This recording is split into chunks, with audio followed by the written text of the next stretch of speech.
Hello, this is the Exam 3 review, Part 1 for Math 310.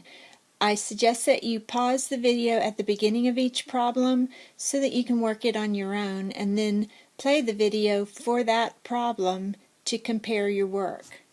Let's get started. In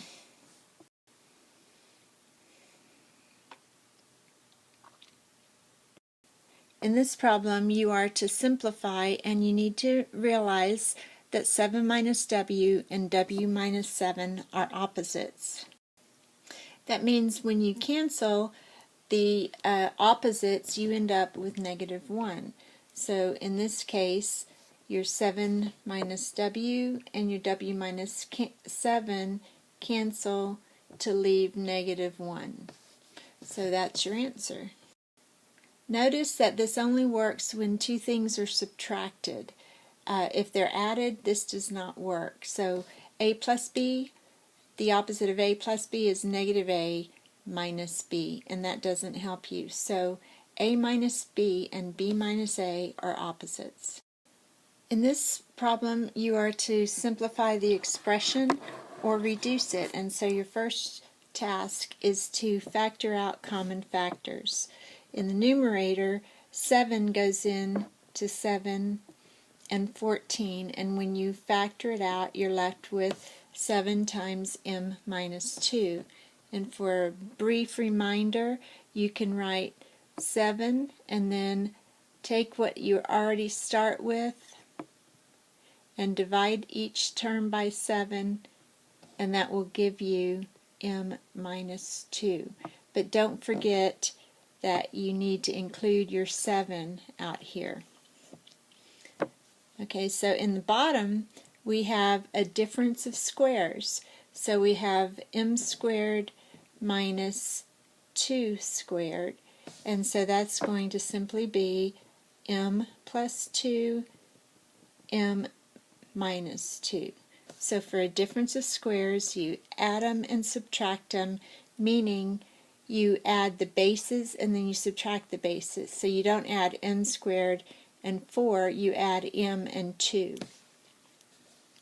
Okay, now we are down to our as much as we can factor, so we can go on to our reducing. M minus 2 cancels with m minus 2. That's all that cancels, so we're left with 7 over m plus 2 as our solution. Okay, in this problem we are to factor also. So when we factor, we go through the steps. First we say, is there a greatest common factor in the trinomial? So let's look at the numerator. There is no greatest common factor.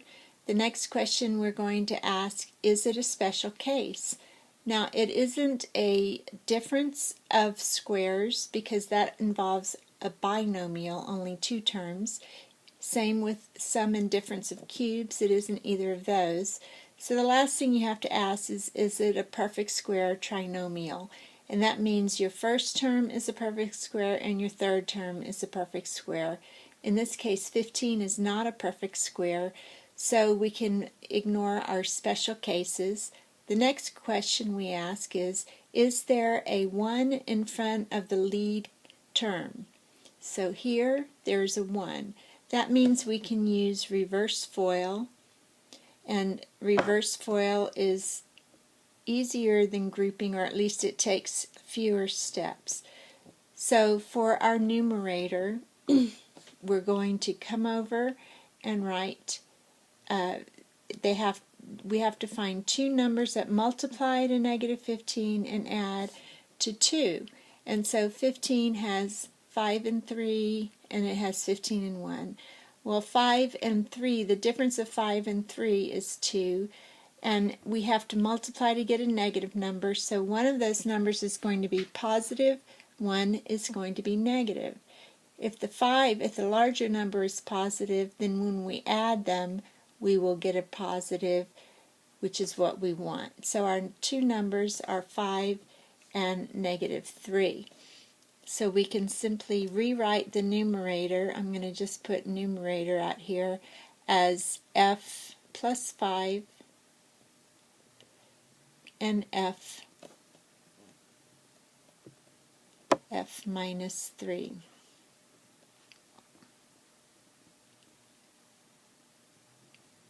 Okay, now let's do our denominator.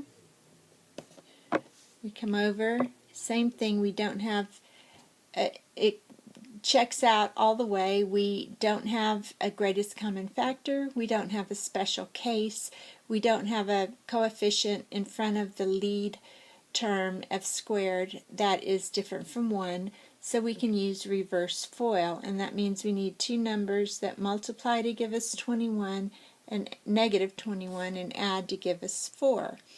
Well, 21 is 7 times 3, and the difference of 7 and 3 are 4, so you have to figure out which one is positive and which one is negative. Your end result has to add to give us a positive number, so you want your largest number again to be positive, so those are our two numbers.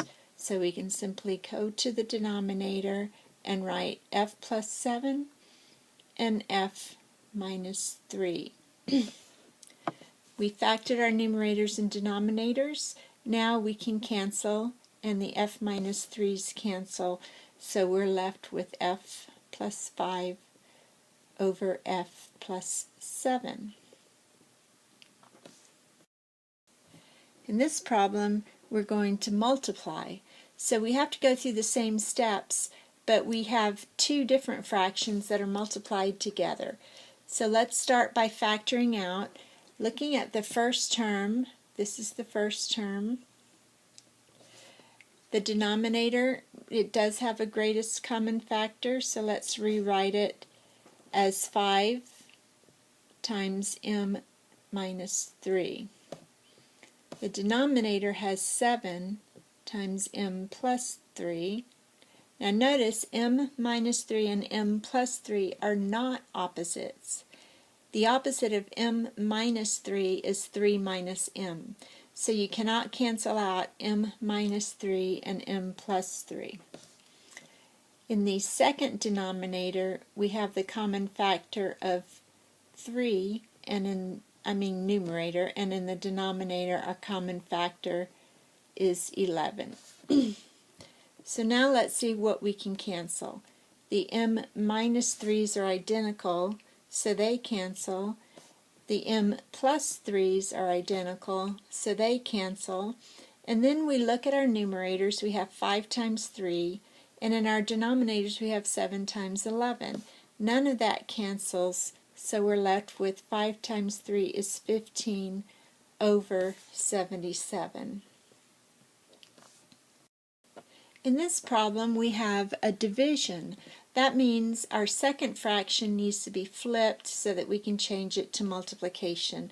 Let's go ahead and do that. We're going to rewrite our first one exactly the same. We're going to flip our second, and we're going to change division to multiplication. Now we need to see what we can factor. The first numerator is a difference of squares. It's b squared minus 4 squared. So we can add and subtract the bases. B plus 4 times b minus 4. The denominator is already simplified. And on the second term, both the numerator and the denominator are simplified.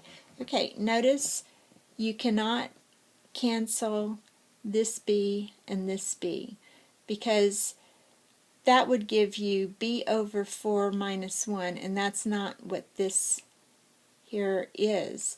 So if it's added or subtracted, you can't cancel it.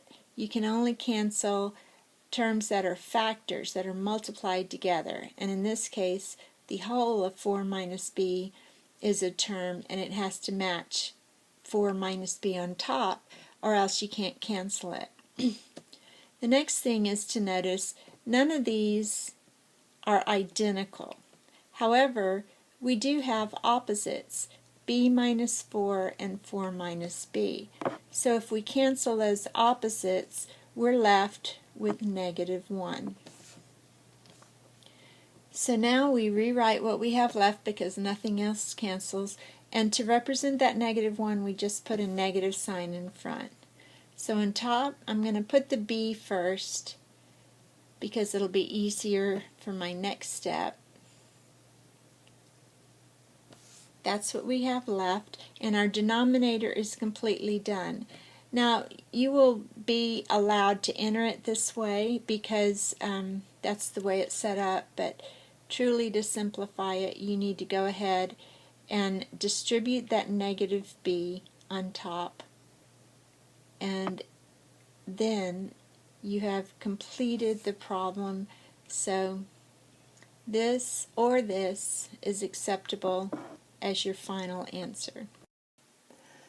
This problem says to find all numbers not in the domain and then give the domain in set notation.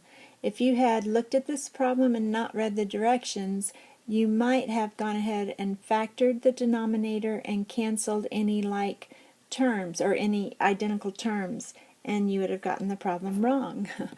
So what you need to do differently is to see if you can find any value of x that is not allowed for a solution, and that would mean if there is any value of x that would force the denominator to be 0, then you would end up with dividing by 0, which is undefined. And remember what you learned in class. This is what happens when somebody divides by 0.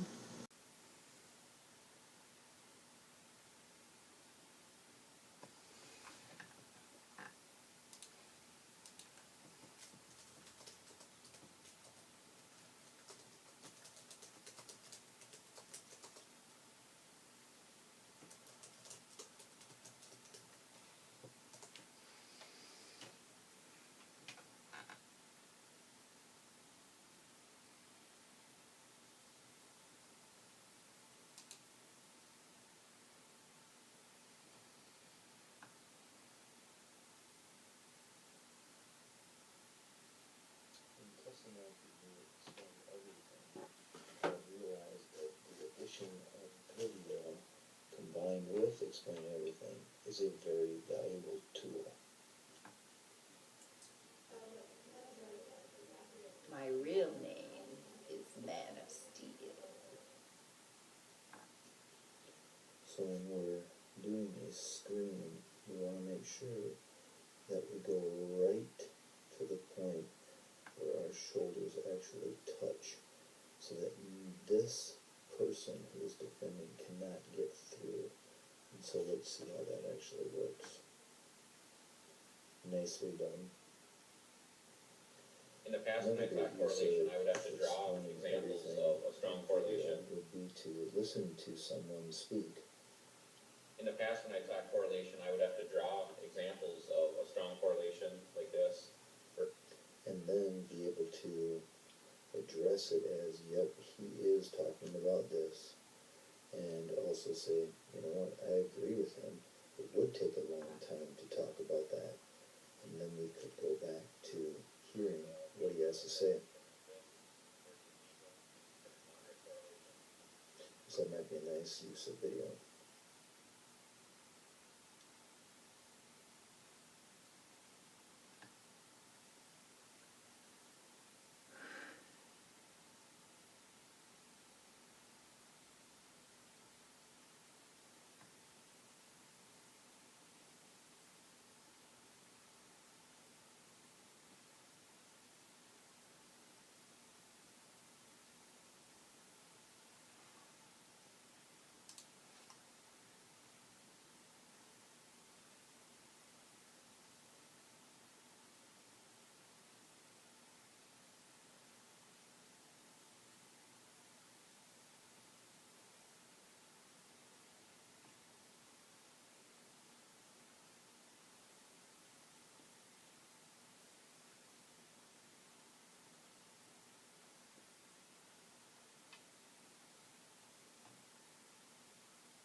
So you can close out this video and go on to the part 2 of the Exam 3 review videos.